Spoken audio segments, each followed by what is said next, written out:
Welcome in to the Rumbles of Red. You didn't have to hear anything I just blabbed about because I did not unmute my mic. Thank you in the chat there. That could have been fun. What if I would have went like a whole show, just sit here chit-chatting away, spilling all my cold takes, and I had no sound. Well, welcome in. New time, 8 p.m. Happy to be here. Happy to be able to move it up about 30 minutes, hoping that the time change will allow a few more listeners to jump in here live. I'm looking forward to that. Little housekeeping, not going to be here next week live. We won't have a show. Little quick family vacation as our son has a day off of school. So we're going to spend Sunday and Monday away, which means no Rumbles of Red next Monday night. But after that, the sports is slowing down. We'll even look at even an earlier time if that works out well for the listeners and works out well for our schedule here. Today, of course, we're going to run through our Monday Night Football DFS show, lineups. We'll talk some cash. We'll talk a tournament hit that I had on Thursday Night Football. I'm excited to share that with you all. And really the reason I'm sharing these is I come on here, I talk to you all about different plays. I talk to you about guys that I like, guys I'm looking at for the week, people you should go pick up on waivers, trade targets, all those things. I want to show you that I'm also playing those guys as well throughout. Of course, we'll get the Red six-pack where I'm going to talk a little bit about the Chiefs and the state of the Chiefs. I also want to talk a little bit about how we can help you and your rosters after 5 weeks. What do you need to do to get your roster to the next level over the next couple of weeks? And we'll take a look at next week. Streaming quarterbacks, early DFS plays, taking a look at week 6 already here. Jump over to the chat. If you're not in the chat, you're listening here on Apple, Spotify, hit the subscribe button and come join us on Monday nights. Jump in the chat. Have some fun with us. Of course, if you are listening on Apple or Spotify, we do appreciate that as well. Always leave that 5-star review if you will. And we'll continue to talk to you through Apple. But the YouTube chat's where it's at. Come on over every Monday night where we're live. My rosters are good. Other than week 7, too many buys that I could not draft around. That's all right. Nobody cares about buys when you draft, right? Don't care about that. Just get in there and win as many games as you can. That means you lose a week. That's okay. Week 7 buys is not going to matter when you're in the playoffs, right? The best players are going to matter in the playoffs.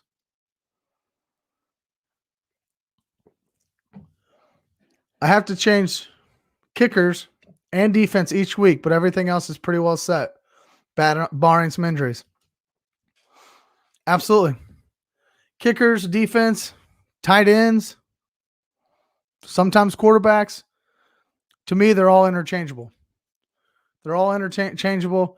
You don't have to be set on one. All right, let's jump in. Let's take a look at our Monday Night Football lineups. Are you playing DFS tonight? And if so, who do you got running? I have a Jonathan Taylor MVP spot. So that 73-yard screen pass to the house, that was awesome. Multiple text messages after that. Not necessarily about DFS, but about season long. About they won their week on that one play. I mean, when you go 73 yards for a house call, you're gonna get there. So that helped out a lot of people. A lot of people are gonna come in and probably sweat this one out. Gets the win early with the Jonathan Taylor screen pass. When I turned it off, Lamar hadn't really done a whole lot. So keep me updated as we go through the second quarter here. I'm waiting on this to load, so I'm filling time here. But keep me updated. Let me know how it's going in the game. Got to turn that off. Tried that the first week. It didn't really work out well. Upgraded the internet, and it still doesn't work half the time. It's the way technology rolls, right? All right, here it is.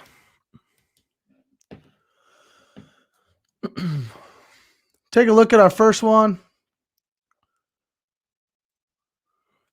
By this time, I love playing the wide receiver in the MVP spot. This week, I took Michael Pittman. He has done absolutely nothing so far, so this lineup is pretty well all but dead at this point. But anytime you go wide receiver, you got to take your quarterback. I didn't want to go wide receiver and then a bunch of pass catchers. I did throw Mo Alley Cox in there. I thought that would be I felt like that would be, leverage play, try to be a little bit different here. And then, of course, I have Lamar in all three lineups, and then I threw Justin Tucker in there. Maybe seeing if it was going to be a low-scoring game, a bunch of field goals, we'll take it. That one hasn't done a whole lot to this point. This lineup here also fallen way behind. Don't worry. As you see here, I've got my other lineup that's doing a little better. Lamar Jackson in the MVP spot, the most popular captain MVP, 78%. I knew I knew he was gonna be very popular. I wasn't sure he was gonna be 78% popular. 78 of the 100 lineups have Lamar Jackson. So the way I try to get different with him is I put 3 different pass catchers in the lineup with him. 3 different pass catchers. I just wanted to be as different. The way I looked at it is if Lamar Jackson was going to get there against this zone defense that really corrals the quarterback running a little bit more, he was going to do it through the air, which he has not done at all so far. But that was my thinking there. If I had Lamar Jackson at the MVP, I had to get different, because if Lamar smashes, 78% of the lineups are going to have him. How am I going to get to the top? And then, of course, the lineup that is doing well so far through the first quarter and, well, it looks like 2/3 almost here, is the Jonathan Taylor captain spot. Really what I was looking at here is what if the Colts just run the ball down their throat and then they're leading the way. Lamar has to be playing catch up. Here he comes with Sammy Watkins and Marquise Brown. The Colts are just running the ball, kicking field goals. That was the story that I told myself. I didn't tell myself they were going to take a 78-yard or 73-yard screen pass to the house. I just told myself, hey, why not? He's going to be low captain, only 3%. They're going to run the ball, try to control the clock, kick some field goals, and maybe Lamar has to play a little catch-up later on. It's working out so far, just outside of the money here. As you see all these spots. I want to talk about this every time I come on here and I talk about single game slates. I'm always telling you got to be a little different. These guys here, and earlier there was like 3 or 4 of them that all had the same lineup, which is fine. If 3 guys finish up here at the top with the same lineup, they're going to make $83. All 3 of these, this $250 goes into one lump sum, splits out 3 ways. That's not what you want. Now you're only making $83 rather than $125. You'll want to be a little different because you want to get to the very top by yourself. Some of these guys are doing this in like millie makers and those kind of things, which is fine. I'm not going to play millie maker. That's a waste of my money because I know I can't win those. So I'm playing contests that I know that I have at least a chance to win. All right, let me jump in here. A couple questions coming in the chat. Thank you for being here. Keep them coming. I will always stop where we're at and jump in the chat. I'll pull up my cash game here in a moment. Make sure it's still loaded for us, and let's take a look at the chat here. Daniel Jones makes it at concussion protocol. What are your thoughts of him against the Raiders? I like Danny Dimes, but I don't like the position he's going to be in this week because no Kenny Golladay. We don't know what Toney is going to do. I read some stuff today getting in preparation that it sounded like Toney would be fine, not suspended. If you didn't see it, Kadarius Toney took a whack at somebody with a helmet on, which is stupid. Break your hand or whatever, but so worried about him. No Saquon this week. And we don't know about Shepard and Slayton. So this is more about him not having those weapons. And as we saw last year, when he didn't have those weapons, he did not perform well. Earlier this year, he had the weapons. They were all healthy. He was playing out of his mind. I think I was on here week 3 or week 4 recapping, and he was a top 5 quarterback. So I like Daniel Jones. I like Danny Dimes a lot, but I wouldn't be playing him. He's not a guy I'd go to. Casey, we're going to talk about some streaming quarterbacks here later on the show. I always try to give a couple streamers. There's a couple guys that I would stream this week if I had Daniel Jones as my starting quarterback. Maybe they'll be available in your leagues. You can go get them. Oh, you also had Big Ben. Dak is my other. Yeah, I would be playing Dak for sure. Oh, 2 quarterback league. I'm sorry. You also drafted Big Ben. I think I'd play Big Ben this week over Daniel Jones. If you were the GM of the Packers, would you let Mason Crosby go after that performance? 5 missed field goals by the Bengals and the Packers in the last 2.5, 250 of the regular time and overtime. But no, Mason Crosby won the game, man. You can't cut him. Everything else, he just erases everything. He came in and won the game. Game-winning field goal. That's all that matters. I saw the stat that they showed on the television. He had made like 27 consecutive before he missed 4 in a row. Wow. 3 in a row, whatever it has been. That's tough. That's tough.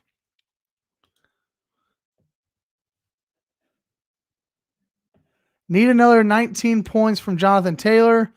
Yeah, the first 17 was nice. Got to get another 19. Hopefully I'll take another one to the house.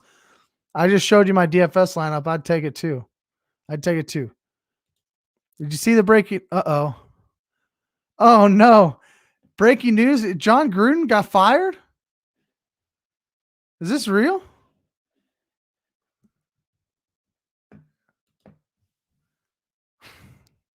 This is why I shouldn't do live shows. Now I'm going to Twitter.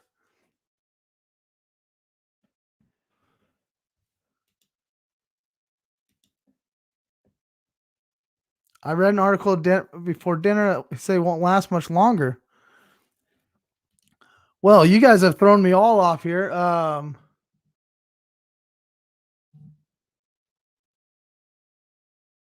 That John Gruden apparently got fired. So we'll see. We will see. Also, I don't know why you're calling me right now because that doesn't make sense. John Gruden just informed his staff that he plans to resign. Wow. Anyways, well, there goes John Gruden. So there's that. It's not bad. We'll take it. I'm surprised. What was he? A 10-year contract? He was in like year 3. I haven't read enough on it. I haven't looked into what the email said. I saw the headlines. I believe it was some racial slurs, racial language in there. And, that's intolerable. And that deserves a firing a hell of a lot quicker than this. And maybe not even a resignation. You're listening to this. If we had that, if we sent emails, we wouldn't resign. We'd be fired on the spot. And again, I haven't read into him, so I don't want to bash his name too much. It's not like a mainstream media bashing, but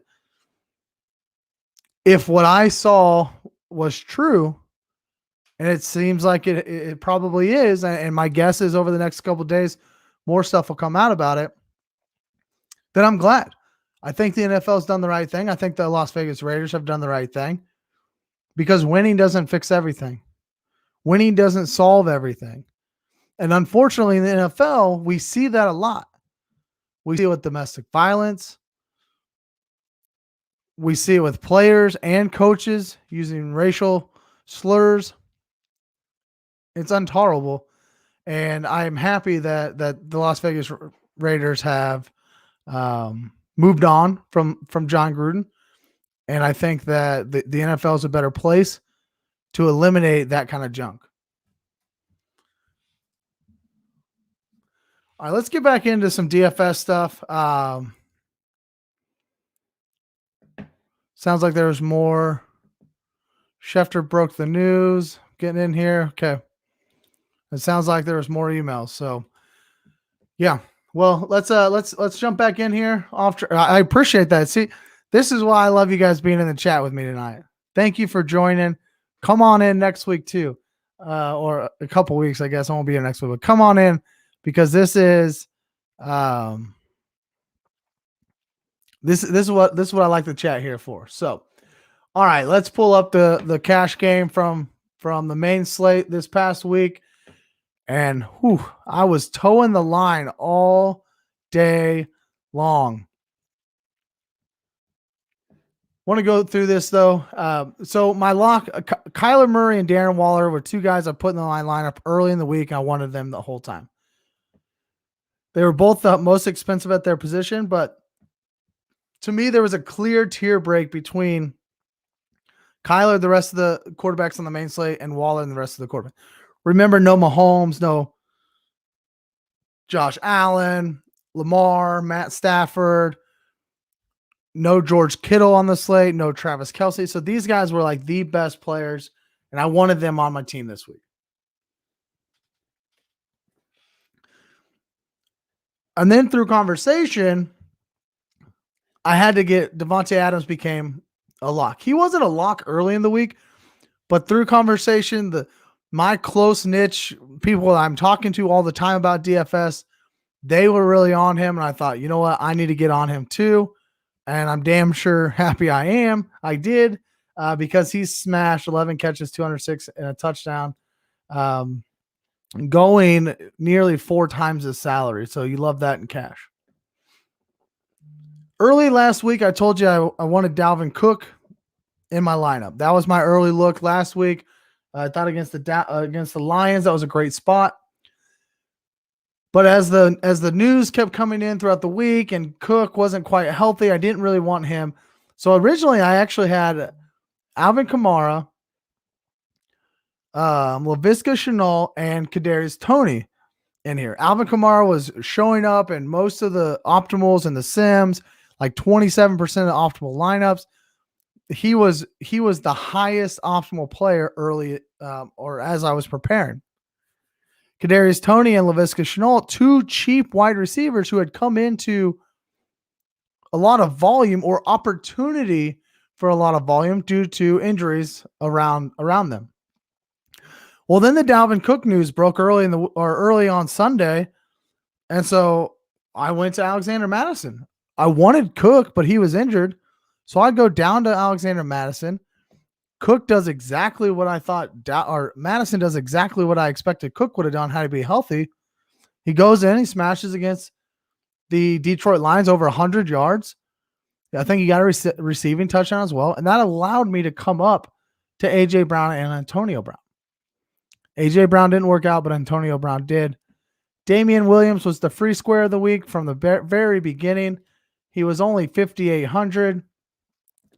He was a free square. He was a guy I put in my lineup because I'm like, 5,800. Absolutely, I'll take him. So that's kind of where I landed. That's how I landed on this cash lineup. CD was another value play, only 6,900. I wanted to play him. He was only 6,900. When you get these guys with the volume that he could receive, now he only gets four receptions, but that's an offense that he could have received a lot of volume in. That's where you want to go, especially those cheaper plays. So for the 4th week in a row, I cashed with my cash lineup, staying hot. Sorry, 5th week in a row, staying hot here. Hopefully my cash lineups can continue to run hot. It's been a blast. That's for sure. I'm going to show you one other lineup here, but before, let me get to this comment.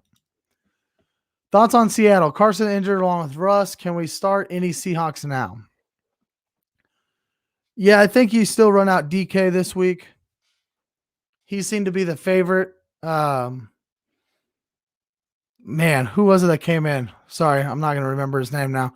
But he seemed to be the favorite even after Russ got hurt. So bring him, or he's still going to be starting season long. Lockett, it's hard not to start Tyler Lockett, but I'm not going to I'm not going to push for him by any means. I'd want to wait a week or two to see with Lockett. But DK, he's just such a monster. It doesn't matter who his quarterback is. It doesn't matter what the matchup is. I'm starting DK Metcalf every week and season long. Geno Smith. Yes, thank you. Geno. He was looking at DK, it felt like, most of the time.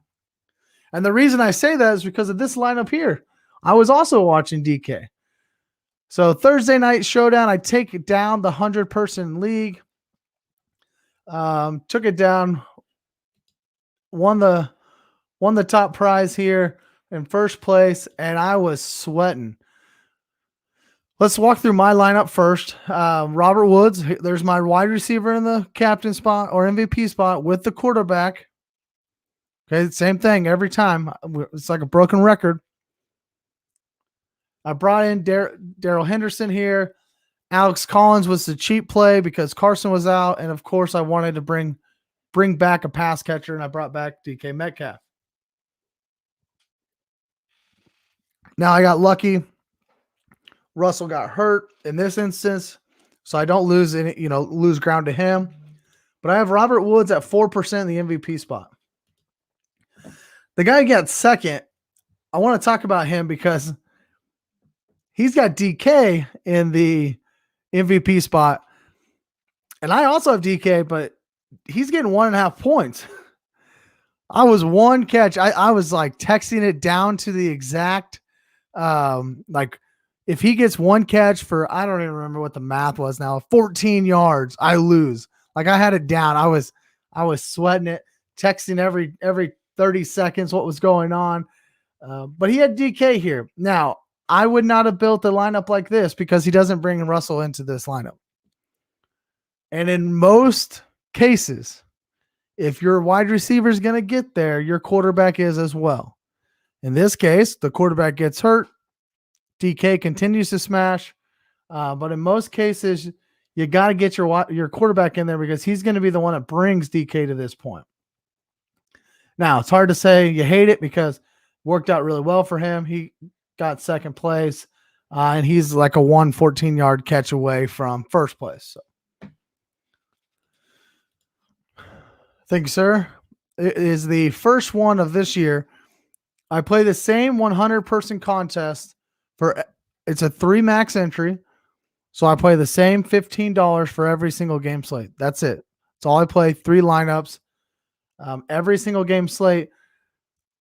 I took home a second place last week, and I got to the first place this week. The single game slates have been doing pretty well for me. Most specifically, the Thursday night slates, which is kind of interesting. Sunday night, I'm not really surprised because I usually build those lineups in the middle of the afternoon. And if any of you know what I do on Sunday while watching, the Chiefs play on Sunday afternoon, there's probably reasons why I'm not as good at Sunday night as I am Thursday night. And then maybe Monday night with playing, with preparing for the show, maybe I'm not putting as much into my lineups as I am on Thursdays, but Thursday nights have worked out pretty well for me so far. Yes, I think you should. The hardest part about this, Casey says, I play FanDuel. I'm going to look into this format. The hardest part about this format, it only pays the top 12. So it's only paying out 12%. So most of your big time daily fantasy players would tell you not to go in this direction because it's paying out so little. But for me, I tend to like playing a smaller contest, and FanDuel doesn't get much smaller than 100 people. So that's why I usually go this route. I've been playing 100-person leagues quite a bit. I mean, there was a time, 2015, I think I took one down for 250. I remember that was like my first big hit. So I've been playing them for quite a while. I really like them, and it's worked out really well for me with just the single game slates. All right, that's enough of DFS for a while. Let's get on to Red 6-pack.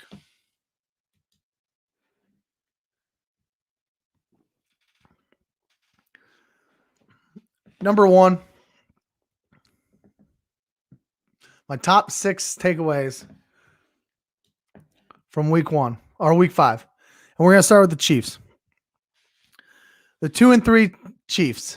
They're last place in the AFC West, and it's gross. It's sickening. It sucks. And I want to overreact. I want to overreact so badly. They just got their ass kicked by the Bills, which a couple weeks ago I said if they played like this, they were going to get their ass kicked, and they sure did, didn't they?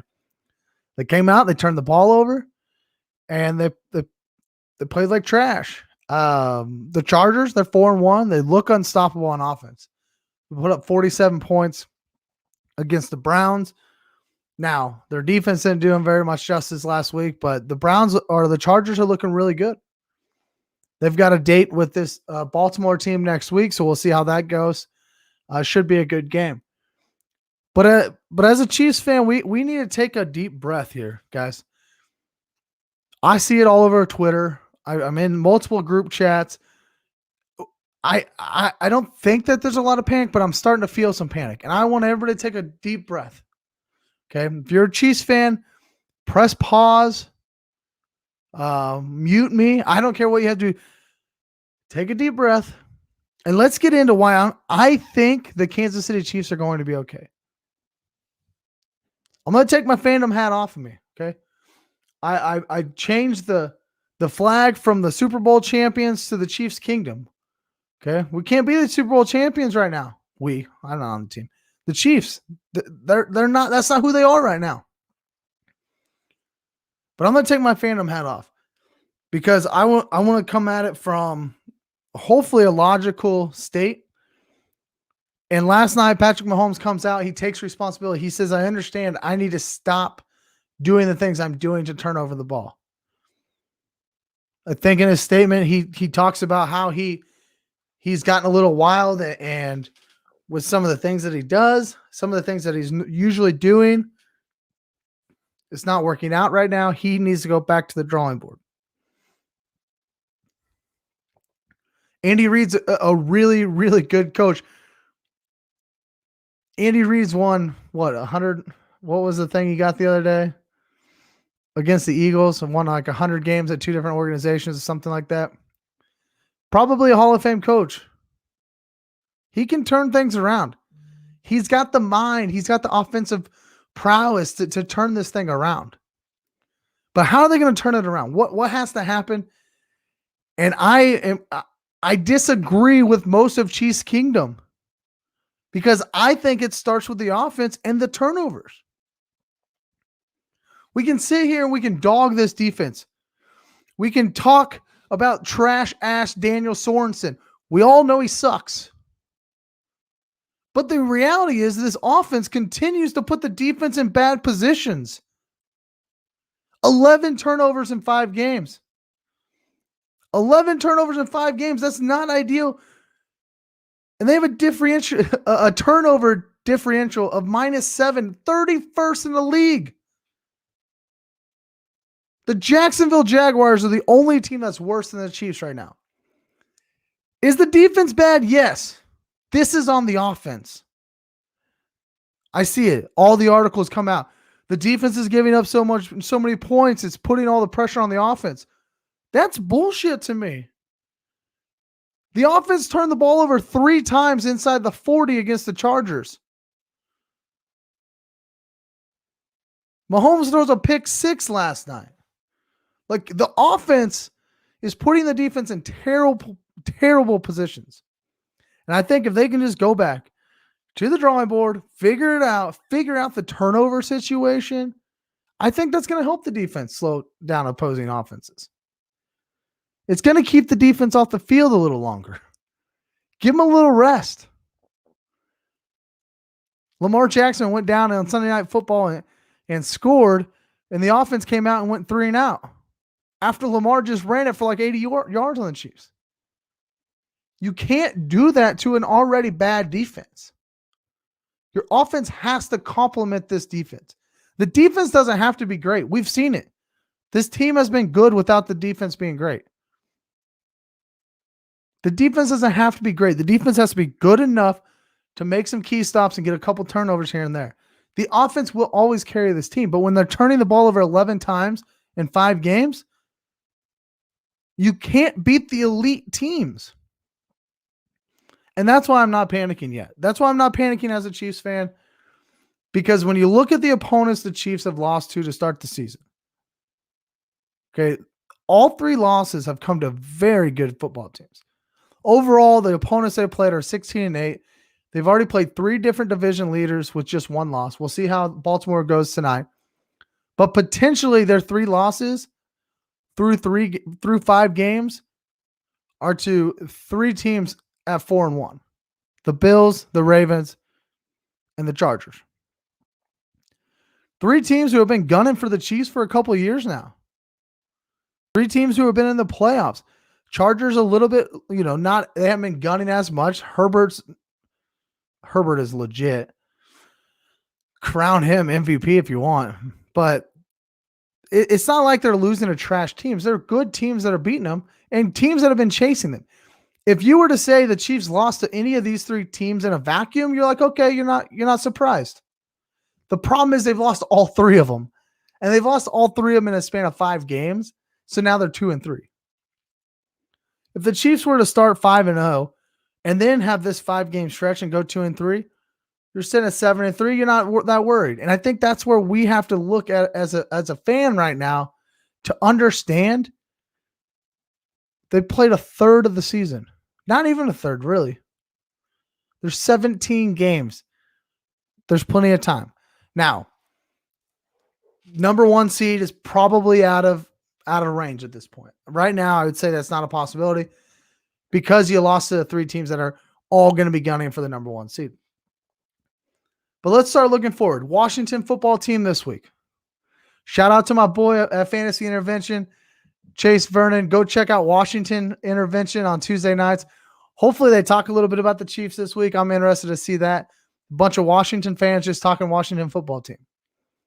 Okay, we'll see how that goes this week. Tennessee next week. The Giants a week after that. That's the 3 games the next 3 weeks before hosting the Packers in week 9. The Stephen A's of the world could come on and say the Chiefs are done, so they get all that clickbait. But let's just chill out, guys. They reel off 3 straight wins. They're sitting at 5-3. They're right back in the mix, hosting the Packers on a big game. I think they're Sunday Night Football potentially. You get a win. Now you beat the Packers. You're 6-3, and nobody even worries about the 3 losses you've got. Let's just take a chill pill. Let's relax. And let's remember that Patrick Mahomes is under center. This Chiefs team is going to be fine. They've lost to 3 elite teams. It's not ideal, but it's not the end of the season. We're going to be okay.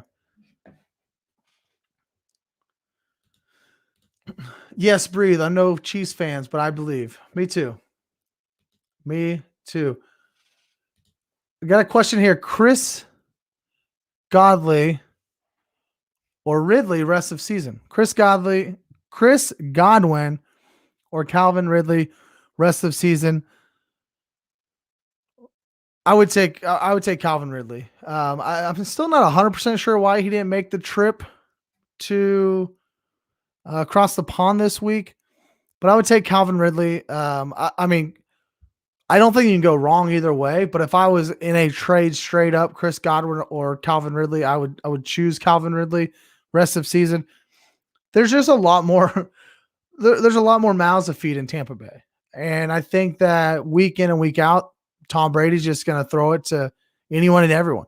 Gio Bernard, Cameron Brate, Gronk, when he's healthy, Mike Evans, Antonio. He loves Antonio Brown. So that's where I would go. I would go Calvin Ridley in that scenario.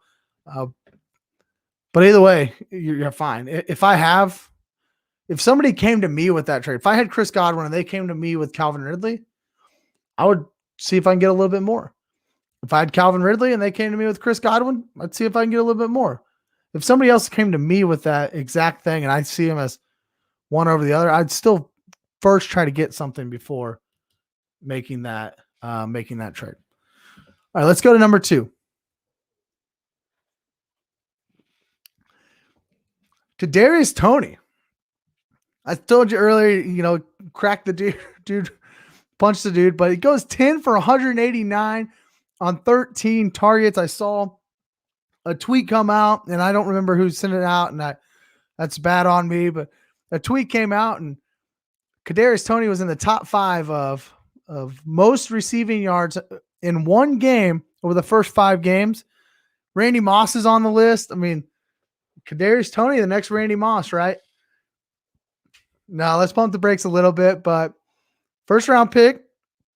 A lot of people didn't like the pick, but he's shown up in a big way.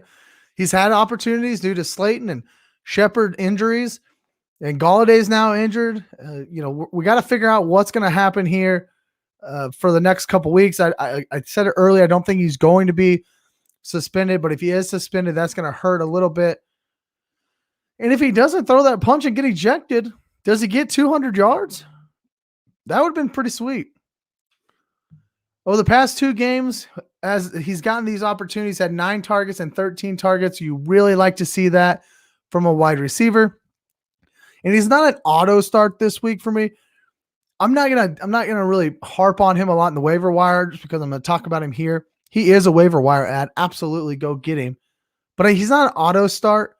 If Darius Slayton and Sterling Shepard come back, I want to see how it goes with those guys in the lineup as well. Now, if they miss again this week and Kenny Galladay's out this week, Toney is flex worthy and season long and worth the salary break in DFS. Number 3, Tom Brady.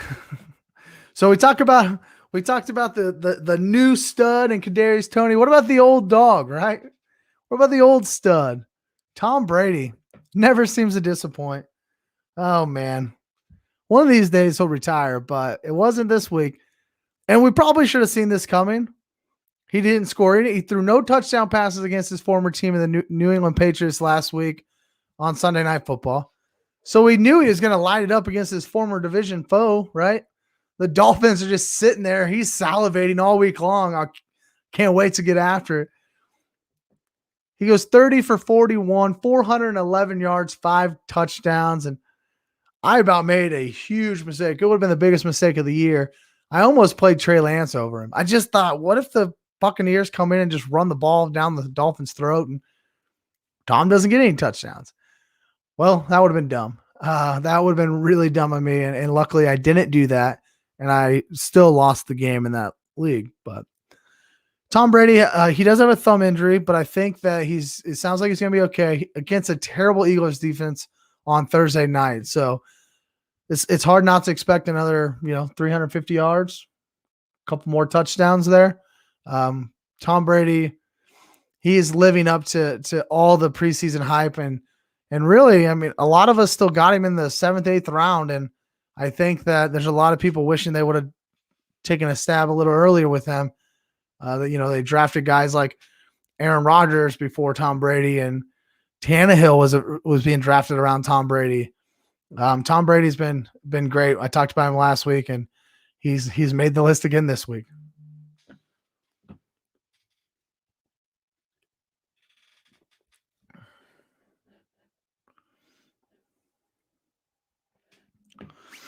Number 4, Dawson Knox. Stephon Diggs was Buffalo's darling last year. Remember, we all drafted him in the 6th round. Not all of us. I wish I would have. Drafted him in the 6th round. He goes off. He's a top 3 wide receiver. Gets his name up there with the Tyreek Hills and Devontae Adams of the group. And everybody loves him again this year. Well, this year is Dawson Knox.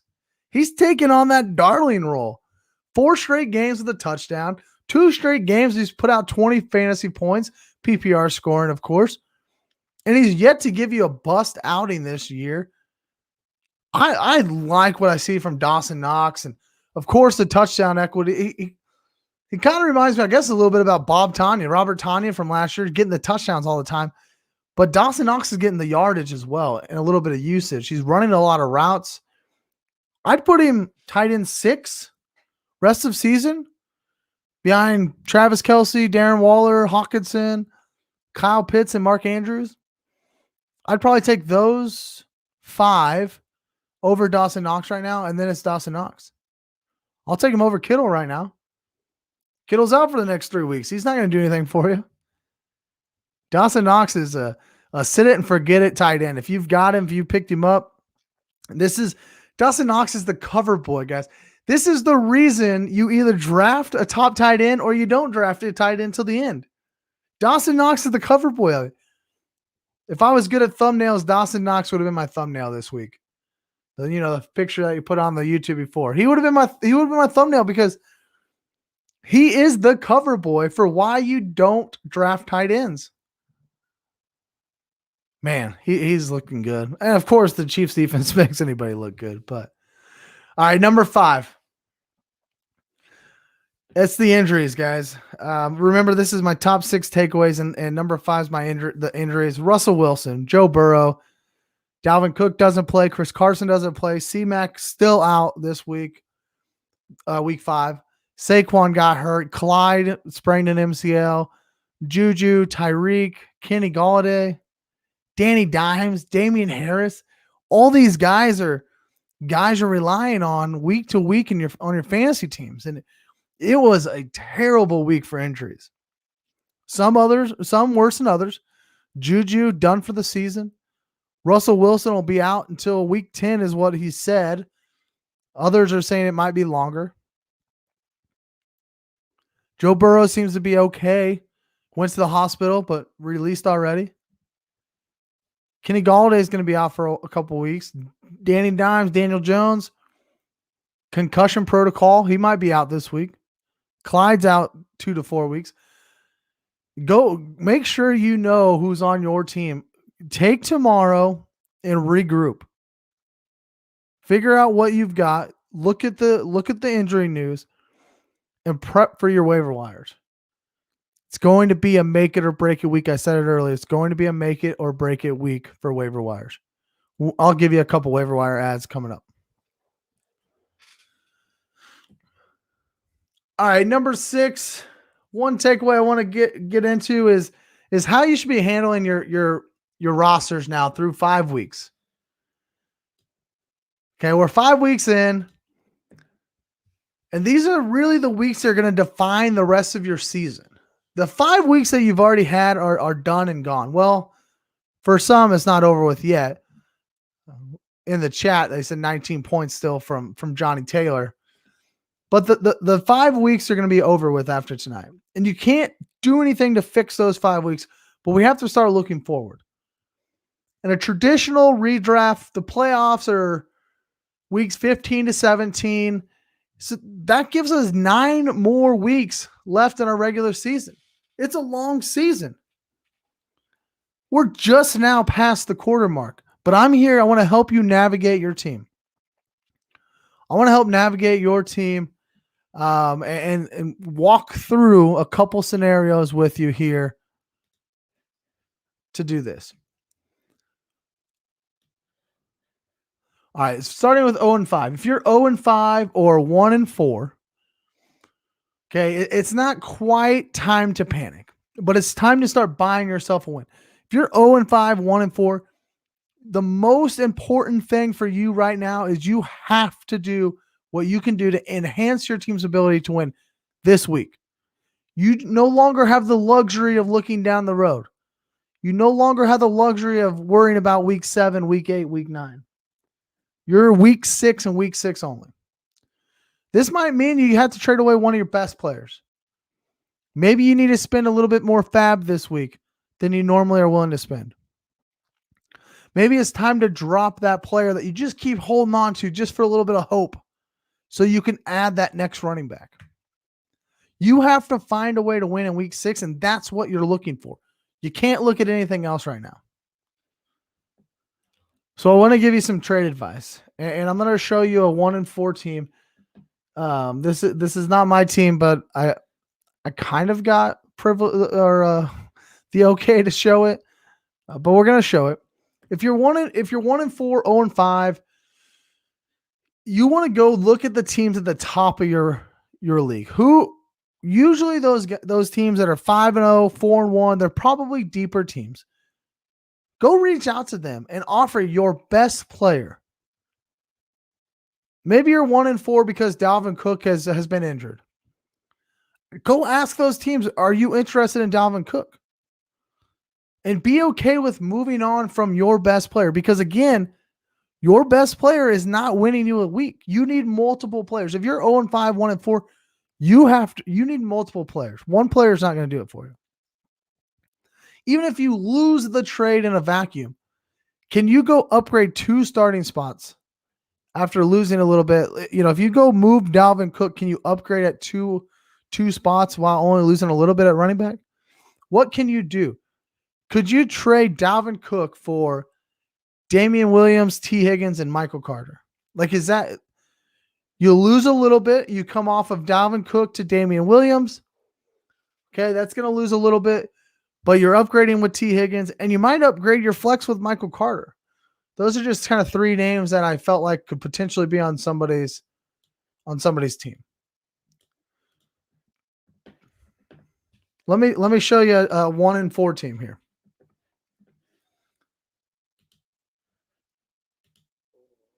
Blow it up a little bit here for you. Here's a 1-4 team. They were 1-3 coming into this week, and you see that here they're going to lose again this week. Okay, so they're 1-4. Patrick Mahomes, Antonio Gibson, Kyle Pitts, just looking for some of their better players here. Miles Sanders, I assume, was probably his 2nd round pick. I think he takes Mahomes' 1st round every year. Antonio Gibson is probably his 3rd round pick. Either way, you're looking at this lineup, and he's already actually come out to the league and said, hey, Patrick Mahomes is on the trade block. This is a 14-team league. A 14-team league that pays out weekly for high scores.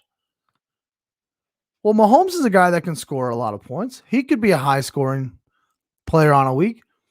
Maybe I use that, and I go trade for – what if I just use my own team? Come trade for Trey Lance and Michael Pittman. No, I'm not going to make a trade on the podcast, but what if he goes and wants to move Patrick Mahomes?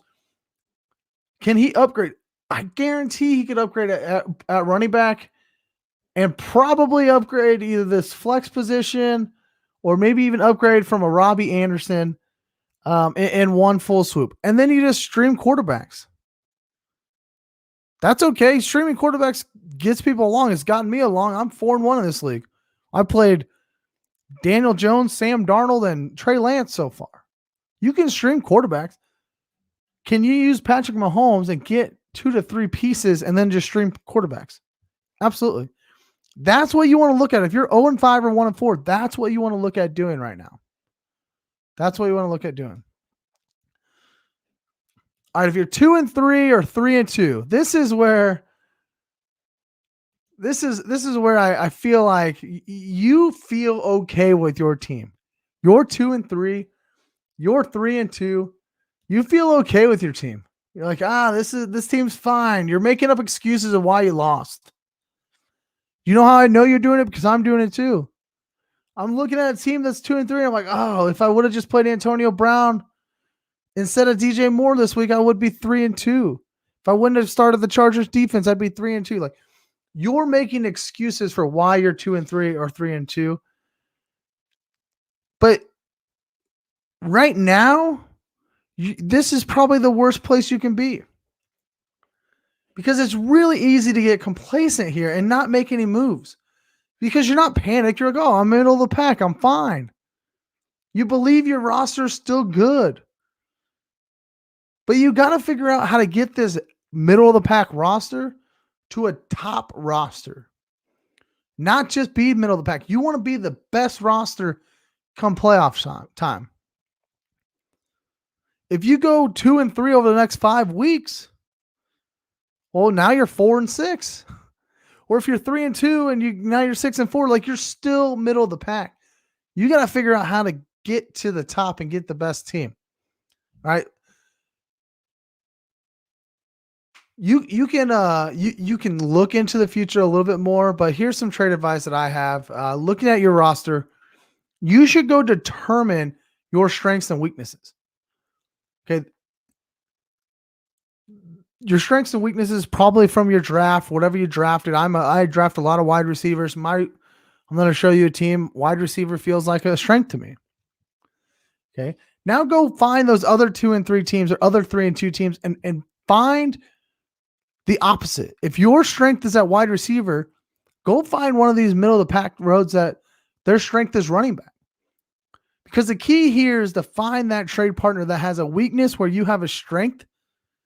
And what you want to do, what I want to do if I'm 2 and 3 or 3 and 2, I want to go move 1 for 1 in this scenario. 1 for 1, one wide receiver for one running back. That's what I'm looking to do in this scenario. If I'm a middle of the pack team, I want to go get somebody I believe is going to elevate my team to get to the top. So if you picked up Cordero Patterson and Chuba, you already had C-Max, so you go get Hubbard, and you've got Hunt from the draft. You might feel okay at running back, right? Could you now move Kareem Hunt for a top-end wide receiver? So now all you have a running back is C-Mac and his backup and Chuba, and of course Cordero Patterson. But you've got a top-end wide receiver because you just moved Hunt for him. Go find the team that rosters Mike Williams. They took Mike Williams as their 4th or 5th wide receiver, and he's their number 1 option probably at this point. So go get their higher guy. Go get their Calvin Ridley. Go get their Chris Godwin that we talked about earlier. Move Kareem Hunt for their 2nd or 3rd wide receiver option, who could potentially come your number 1 wide receiver option. That's the move you're looking for. If you're good on wide receivers, or if you're good on running backs, go look at the team who just lost Saquon Barkley. Are they good at wide receiver? Could you move a Kareem Hunt so that way that team feels like they're not losing much at running back? Those are the type of moves you got to make. And if you're 2 and 3, 3 and 2, I want to go 1 for 1. I want to find my strength and attack their weakness.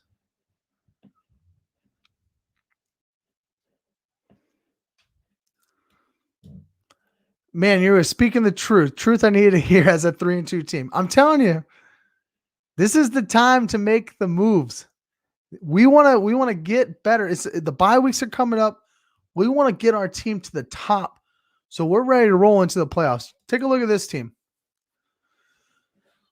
Why do I have to zoom in every time?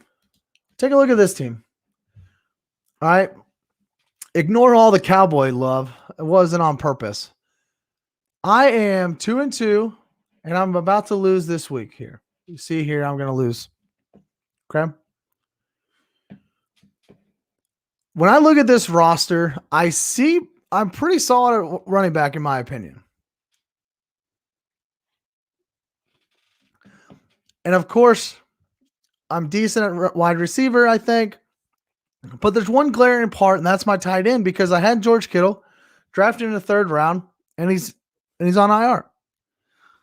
So if I look at my wide receivers, Amari Cooper, DJ Moore, Deebo Samuels, on the bench, I've got Antonio Brown, Darnell Mooney, Kenny Galladay, who I just picked up off waivers, Emmanuel Sanders, who I've been banging the drum for to pick him up off waivers. I picked him up the first day I said it. And then I also have Michael Gallup on IR. I went and picked him up because somebody dropped him. He's going to come back eventually. I am deep at wide receiver. Could I go move a Deebo Samuel or an Antonio Brown for Darren Waller? Travis Kelce? I don't know that those teams would be willing to move them. Could I go get a TJ Hawkinson, who is pretty much taking 25% target share, reception share? I mean, he is that offense with DeAndre Swift. Could I pair Zeke if I'm worried about Zeke? I'm not, personally. But if I was worried about Zeke, could I pair Zeke with Darnell Mooney and go get Christian McCaffrey? Christian McCaffrey, when healthy, I think is a better PPR running back than Ezekiel Elliott. That's making my starting lineup better. Different things you can do. Okay, same thing with this team. Aaron Jones, Javonte Williams. All right, that's my running backs. There's a clear miss at running back 2 right now. Javonte is going to be fine, I think, in the long run, but right now, he's not a good running back 2. Chris Godwin, Deontay Johnson, Deebo Samuel. Michael Pittman, Darnell Mooney, Rondell Moore's coming onto his own. I've got a lot of depth at wide receiver. I've lost Chris Carson, and all I have is Javonte Williams. I need to move a wide receiver for a running back. That's a 1-for-1 right now. Can I trade Deebo Samuel for DeAndre Swift? Like, I don't know if I can make that happen, but those are the type of trades I want to move right now that automatically upgrades my RB2. And I'm fine at wide receiver because I have all this depth at wide receiver. Those are the type of moves you need to be looking for right now if you're 2-3 or 3-2.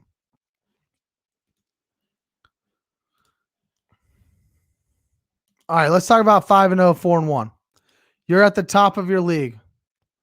All right, you're at the top of your league. You're feeling great about your season, and you should be feeling great about your season. But now's the time to kick them while they're down. Okay? You at 5-0 and 4-1, you're ready to go. You're in playoff mode. You've got the ability to look into the future. You've got the ability to see what your players' playoff schedules are. You're not so worried about winning in week 6. You can start to plan for what the playoffs look like. But you also need to plan on how you can make your starting lineup even better. Being at the top doesn't automatically mean you shouldn't make moves. But your moves can be more calculated. They don't have to be in a panic. They don't have to be in like, I have to make this move, right? You can be more calculated. Go scour the bottom teams for the best players. Go look for the Calvin Ridleys and the Julio Jones and the Michael Thomases, all these guys who haven't done anything for their teams yet. But if and when they do come back, could they be, season-long winners for you? You can wait on them because you're 5-0, 4-1. You can take a loss if needed. Ridley has a bye this week. He's not going to do anything for any team this week. Go get him now. Give up a player who's going to help that 1-4 team win their matchup. And that's the sell, right? That's the sell. You need to win your 1-4. Here's the guy that's going to help you win. I'll take Calvin Ridley, and I'll take him for the rest of the season. Some trade advice here. I'm looking to make a 2-for-1 if I'm up here. Okay, I want 2 solid assets, and I want to trade them for 1 great asset. Maybe I can trade a starter and 1 bench player, and I can go and trade for an even better starter, right? So I want to show you a quick example of what to do here. I know I'm already running on time. We got to get to waiver wire ads. I'll run through all those quick. I want to show you this, though. I think this is really important for you. All right.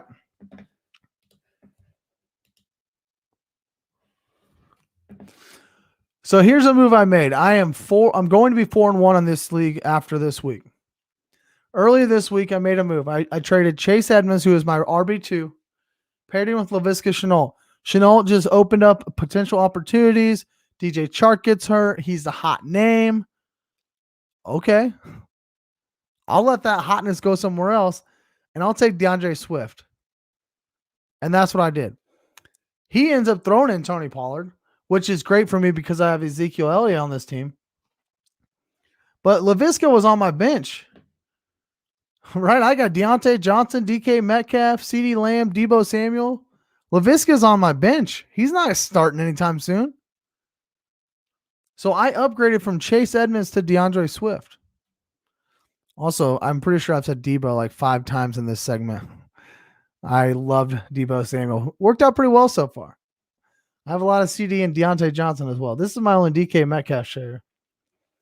Okay, but I was a lot of wide receivers here. Now, my bench isn't near as good in this league. 14-team league. It's pretty deep. But I've got a couple running backs here just in case. I could easily flex Michael Carter or Tony Pollard if I needed to. Even with Zeke playing. That's okay. So I took depth at wide receiver, and I paired my bench wide receiver with my RB2, and I got better at RB2. If you're 5-0, 4-1 after this week, you should be doing something very similar in that aspect. All right, let's run through some waiver wire ads this week. Again, waiver wire ads are anybody who's rostered in less than 50% of leagues. Starting with Devontae Booker. He's not rostered in any leagues in ESPN. He comes in relief for Saquon. It's gross, especially with the Rams this week, but he's going to get the run. And after this week, he's got Carolina, Kansas City, and Las Vegas, weeks 7 through 9 before a bye week. So you might not start him this week, but he should be fine moving forward. Flex considerations. Another guy I'm looking at this week is Rondale Moore, 37% rostered in ESPN. He's carved out a role in the high-flying Cardinals offense. There's a lot of mouths to feed there in Arizona, but Moore is running more routes than Christian Kirk right now, and I expect Rondale to really come out and continue to take over Christian Kirk's role and get more and more play time. It's only 5 weeks of the season, and the rookie is running more routes than the veteran. So look for Rondale to continue to go, and I would be adding him in leagues as a bench stash. Darrell Williams, Clyde, we talked about earlier, got hurt. He's going to be out a couple weeks, only 7.5%. Why are we not handcuffing our running backs at this point?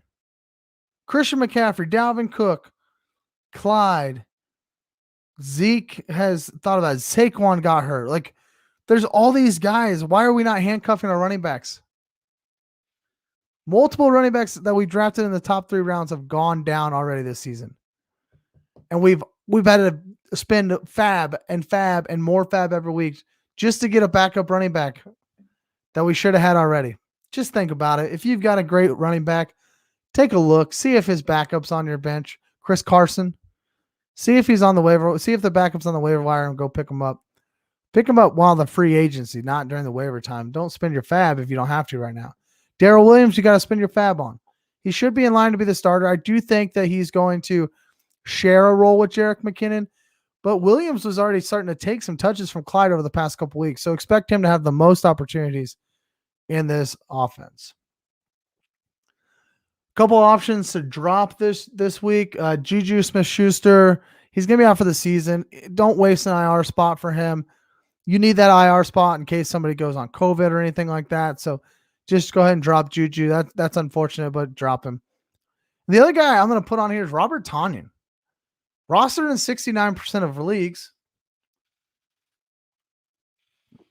That's nice. So this is going to mess it up. But he was a touchdown machine in 2020, but he has crashed hard this season. And I just think you're better off streaming tight ends at this point. If you drafted Bobby Tonyan to be, that touchdown guy, drop him. Stream tight ends. Go get your Ross Dwellys and your you can't do Max Williams anymore. He got hurt. Gerald Everett is going to be back from COVID this week. Dawson Knox might be on your waivers. Go look at some other guys, but Robert Tonyan is not going to be it this year. Averaging just 3 targets per game and just 2 catches a game. And none of those are in the end zones. He's failed to hit three PPR points in 4 of the first 5 games. 3. He was crushing it last year, and now he's just crushing your starting lineup because he's not even getting 3 PPR points. Premature drop this week, so a guy that you shouldn't be dropping, but when you look at him, you think, man, he's done nothing for me. It's Odell Beckham Jr., and he's probably not a guy that you're actually looking to pull the trigger on right now to drop him just based on his name. But if you were basing it on his production, he kind of feels droppable. But I want to caution you just for now. He's only had 2 straight games for just 2 catches. And really a game that Cleveland scored 42 points this past week. You kind of expected OBJ to have some fantasy relevancy. He didn't. He had no production. But the reason I'm holding him now is because with the bye weeks coming up, Cleveland doesn't go on a bye until week 13. So he automatically gives you depth every single week over the next 7 weeks because he's not going to be on a bye. And you're going to need that depth during the bye week. So not a guy I'm going to be starting. I'm not starting him this week at all. I've thought about going to him. I think I did go to him in DFS a couple of times. I'm done doing that right now. I want to see it from him. Him and Baker don't have a good connection. But if you have a bye week situation, somebody in the chat earlier said they had a lot of buys in week 7. Like Odell's a guy you can be throwing out there. He's talented enough to turn the season around. I'm not going to be dropping him, but I'm not going to be starting him anytime soon.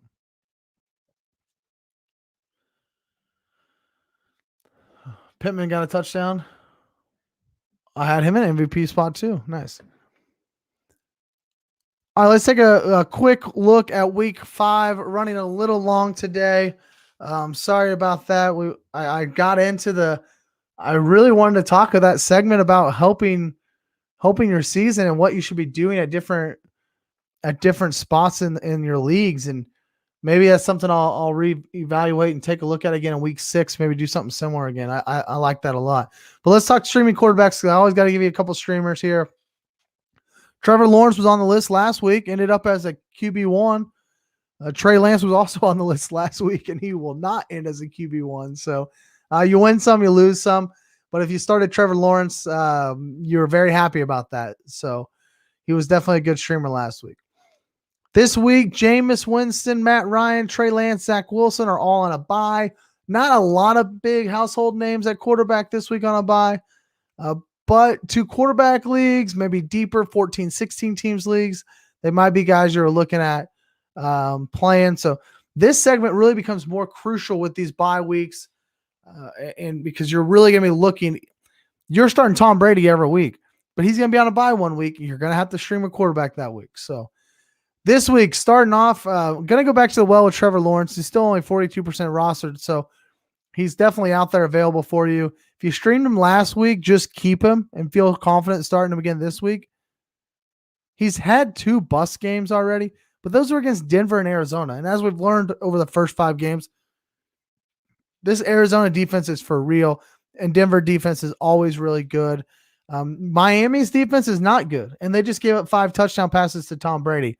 I'm not saying Lawrence is going to, copy that and go with 5 touchdowns, but I'm excited to fire him up again this week and be happy with the 20-point outing that he's going to give us. The other one, a little deeper, Taylor Heineke. He's only 12% rostered, and it sounds gross.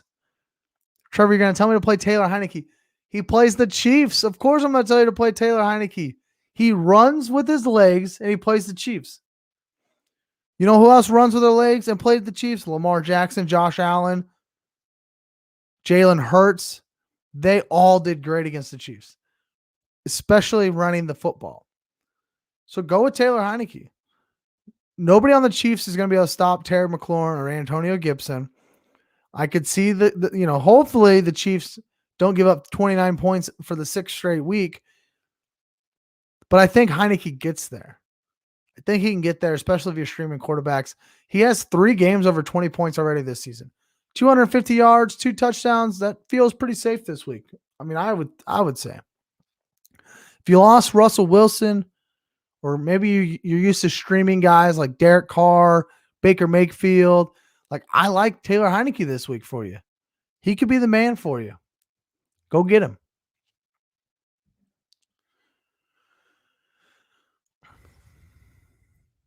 One storyline I'm looking forward to this week is this Ravens team against the Chargers. As a Chiefs fan, this game's pretty intriguing. Russell Wilson got hurt and Big Ben is dust. The NFL should have flexed this Ravens-Chargers game to Sunday Night Football. That would have been sweet. But rather, it's the Seahawks Steelers, so I won't be able to watch Ravens and Chargers as it's the same time as the Chiefs play. But I'm interested to see the output in that game. I think it's going to have great implications on the number 1 seed in the AFC. So it's a game I'm really looking forward to this week. We're going to skip over the early DFS plays as we're 10 minutes long here. Thank you all for joining the chat tonight. This was one of the more fun shows of the year. I really do appreciate it. It's always a great time. It's a great time when you all join me. We broke news tonight, right? We broke news on John Gruden. We didn't break news, but we broke it live kind of through the chat from Adam Schefter. But, I enjoy when you guys are all here interacting with the show, and I appreciate that and hope you come back in 2 weeks. Again, we're not going to be here next week, taking 1 week off, but we'll be back to recap week 7 in 2 weeks on during Monday Night Football. Monday nights, looking at 8 p.m. now. going a little bit earlier. Thank you all for being here. Hit the like button on your way out. Go subscribe on Apple, Spotify, subscribe on YouTube if you would. Hit the bell so you can be alerted anytime I am live. Follow me on Twitter at Trev's Fantasy Pod. Good luck in week 6. We'll see you next time.